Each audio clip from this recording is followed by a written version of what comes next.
शादी और वलीमे के मौके पे आपकी बेटियां, बहनें और बीबियां जितने का पाउडर और लाली इस्तेमाल करती है, वो अगर किसी बेवा की झोली में चला जाए तो बेवा अपनी किसी बेटी को एक दुपट्टा उस पर डाल सकती है सर पर।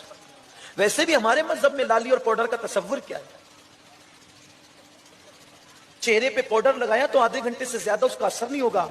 और लाली में बाज मुहक्किकीन के नजदीक सुअर की चर्बी मिली होती है। हमारी बहनों पर भी मुझे ताज्जुब है, सुअर देखेंगी तो मुंह पर दुपट्टा लगाएगी और मुंह टेढ़ा करेगी, जैसे कि किसी ने कड़वाहट चबा दी उसके मुंह में, और सुअर की चर्बी लगा करके वलीमे का खाना खाने जा रही है।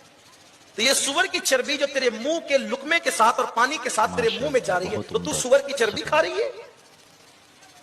शर्म नहीं है, इसका एहसास नहीं है? न मर्द मना करे, ना भाई मना करे, ना बेटा मना करे, कौन रोकने वाला है? सुअर की चर्बी सख्त होती है कि लगने के बाद वो पिघलती नहीं, यानी टपकती